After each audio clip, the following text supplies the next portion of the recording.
Bien le bonjour à toutes et à tous, mesdames, messieurs et autres crustacés. Aujourd'hui, je vous propose un tout nouveau concept qui n'a rien à voir avec la musique, mais qui, je l'espère quand même, saura vous divertir et au moins vous faire souffler du nez. C'est donc dans la joie et de l'allégresse que je vous propose 10 points pour Skyrim.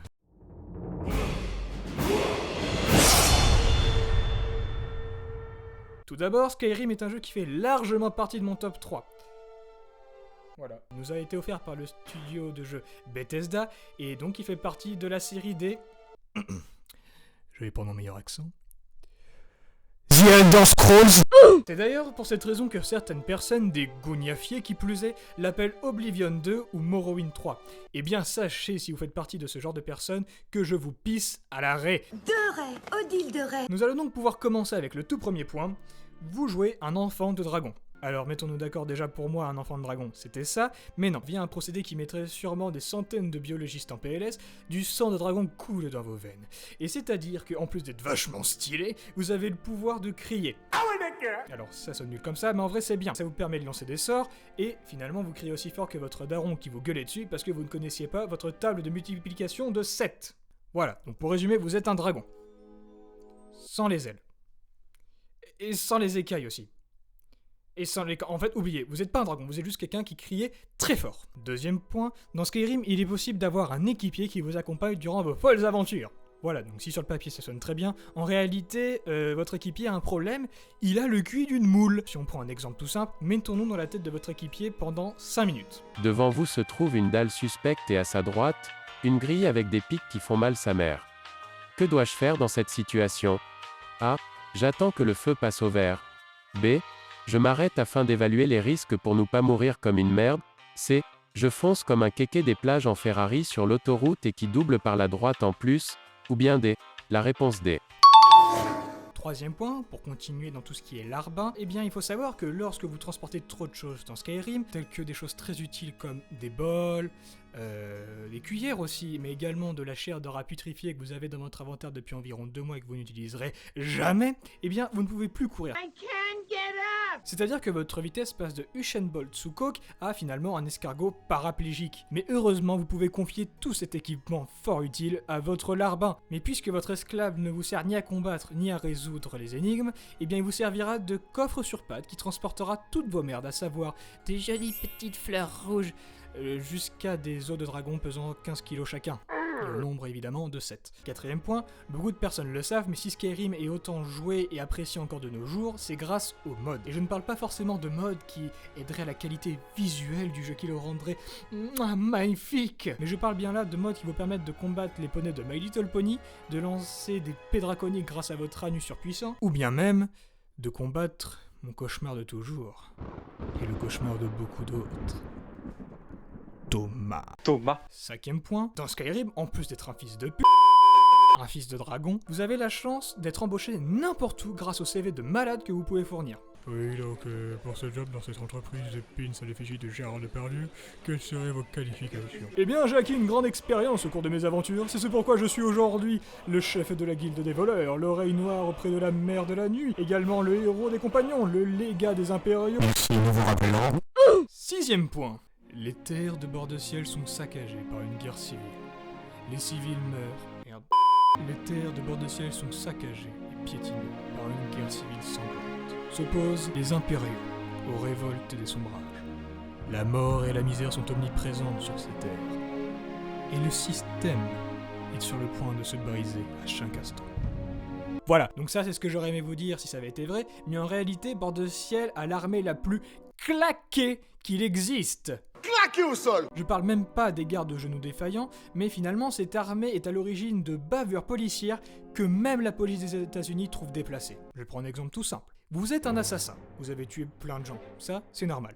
Mais vous avez aussi tué la cousine de l'empereur et l'empereur lui-même. Et si, par hasard, un garde vous reconnaît, il vous suffit de l'ignorer, de marcher.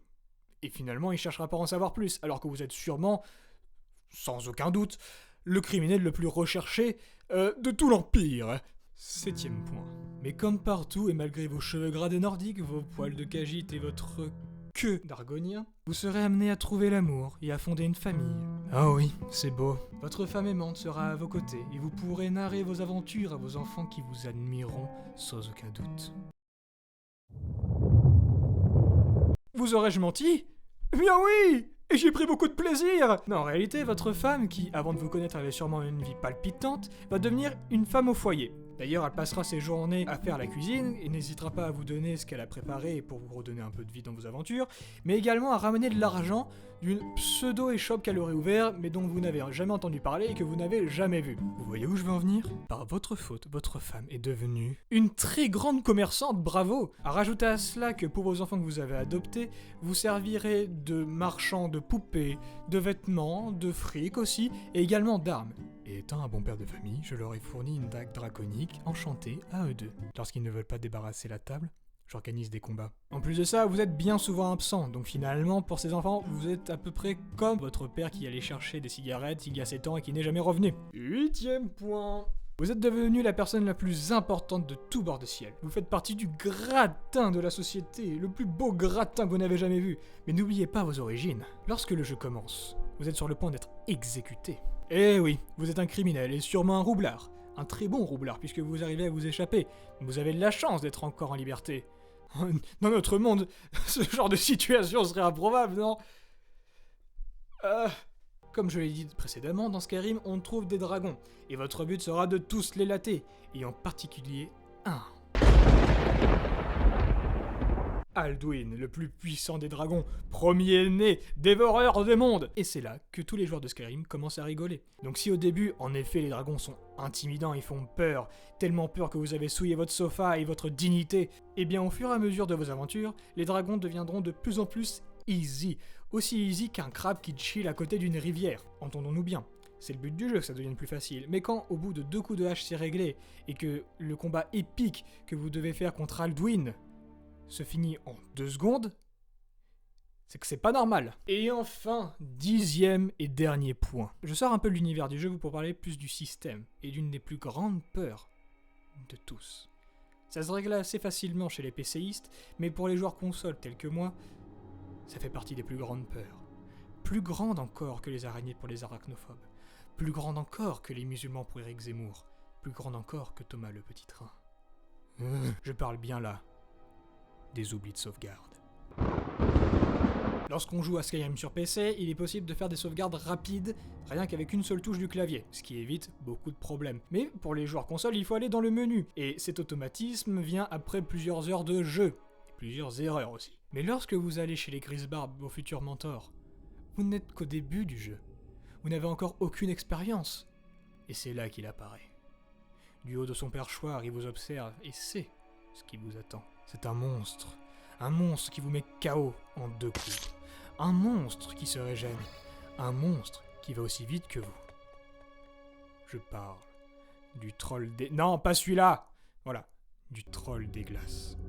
Voilà, donc comme j'ai dit, le troll des glaces vous tue en 2 coups, malgré tout ce que vous pouvez faire, même si vous pleurez. Donc une fois qu'il vous tue, vous ragez, beaucoup pleurent aussi, et finalement c'est pire quand vous réapparaissez à votre dernière sauvegarde.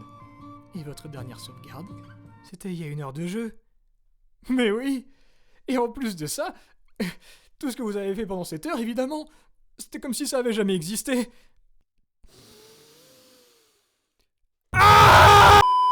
Pour faire court, après ce genre d'épisode, il y a plusieurs options. Il est fort probable que vous fassiez une rage quit, mais ce qui est encore plus probable, c'est que vous ayez un traumatisme profond qui vous hantera toute votre vie. Et aujourd'hui encore, nous avons tous mal. Voilà, c'est sur cette touche de bonheur et de gaieté que je finis cette vidéo. Je vous invite donc à déposer le pouce bleu et à offrir l'abonnement, vous en seriez bien gentil et vous gagneriez un point sourire. N'hésitez pas non plus à me dire en commentaire ce que vous en avez pensé de ce tout premier épisode. Si vous avez aimé, tant mieux. Si vous n'avez pas aimé, qu'est-ce que vous foutez encore là? D'autres 10 points pour arrivent très bientôt sur la chaîne. D'ici là, je vous souhaite une très bonne journée et un très bon appétit. Salut!